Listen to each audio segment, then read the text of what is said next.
In today's lesson, we're going to learn about the slope of a line and what that means, how to calculate the slope given either a graph of the line or given a description where I'm told coordinates of 2 points, and we're also going to look at what the slope of the line could tell us when it becomes certain values. So the first thing we're going to look at is to find the slope of a given line given 2 points. That's the main focus of this lesson. So looking at a line that's graphed in a coordinate system, we're trying to describe what a slope of this is. And as you can see, this line is slanted in a particular direction, and basically that tells us some information about the line. As we can see, we can break the movement of this line into two components. The rise, which is how far it moves up from a given point on the line as I move towards another point that's on the line. And then we have the run, which is a horizontal movement that we have as we move from one point to another. And so that's the first definition we have of a slope. A slope is defined as being the rise over the run. And m is used as the common letter for slope. In the textbook, they do tell you where it comes from, but anytime you see them use the letter m, it's probably in a math book. It's probably going to be referring to slope. So based on this definition, I want you to answer the following question: what is the slope of the line shown in the figure? Well, as you can see in the figure, the rise is positive 2 because it is moving in an upward direction. If it's moving down, then I would say negative. And typically when I do this, I'm looking as I move from left to right.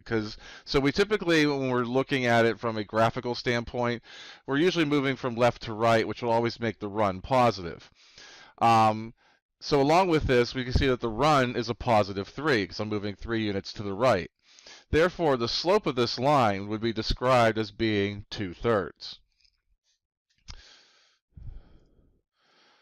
So when you can have a graph in front of you, finding the slope comes down to being able to count for the most part. As we saw in the previous example, if I could pick 2 points that are on the line, move up, and then move right, I could just basically count the grids and be aware of it. Sometimes I have to be aware of scaling. If the grids are not going by ones, I have to be aware of that. But generally, if I can count, I can do that. But what if the graph is not given? Because typically one of the things that we use to help us draw a graph of a line is essentially the slope. But if we don't have the drawing in front of us and we're looking for the slope, well, how do we do it? Well, under certain conditions, I could draw the graph. I could draw a coordinate system. If they're giving me 2 points, I could plot them, connect them with the line, and then see how I move as I move from one point to the next. I could also do this algebraically, but algebraically I will need a formula to do that. And so another definition that they give of the slope is that the slope, m, if given a line containing 2 points, x1, y1, and x2, y2, I would calculate the slope by doing y2 minus y1 divided by x2 minus x1. And what the picture to the right is showing is that basically how I would calculate the rise would be to subtract the two y coordinates, because those are the vertical coordinates, and then I would subtract the x's to get the run. Those subscripts 1 and 2 and where they're placed in the formula is not a major deal. It's kind of an arbitrary assignment. You just have to make sure that whichever order you choose the y coordinates, as far as your ordered pairs, you do the x's in the same order. They also let you know that x1 cannot equal x2, and we'll discuss more about that later. Sometimes this little equation up here is referred to as the slope formula. So if you ever hear the reference to that, then you know that's what it is.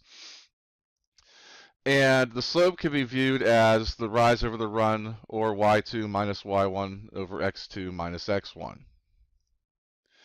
As part of remembering the formula, remember rise always rhymes with y's. So what is the slope of the line that passes through negative 7, 9, and 3, negative 6? So take a moment and see if you can figure out a way of figuring out that answer. Well, the slope of the line, I could graph it, plot the 2 points, there's my line.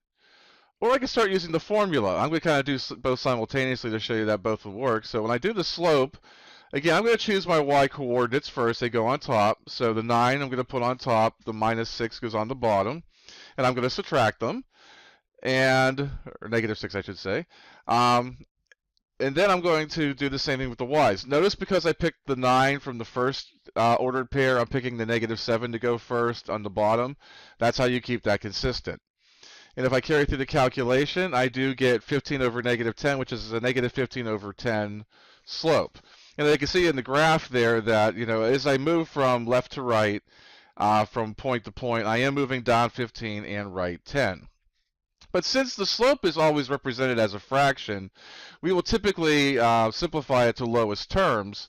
Therefore, the slope is actually a -3/2. And you can see that, I have multiple -3/2 in this -15 over 10, and each time I go from one point to the next, using that description, I am going to another point that's on the line.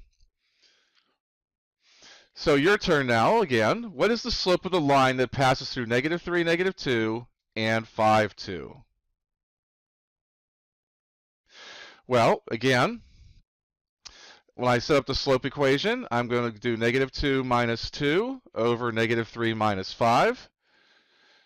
M equals -4 over -8. The negatives would cancel because a negative divided by a negative is a positive, and this would simplify to 1/2.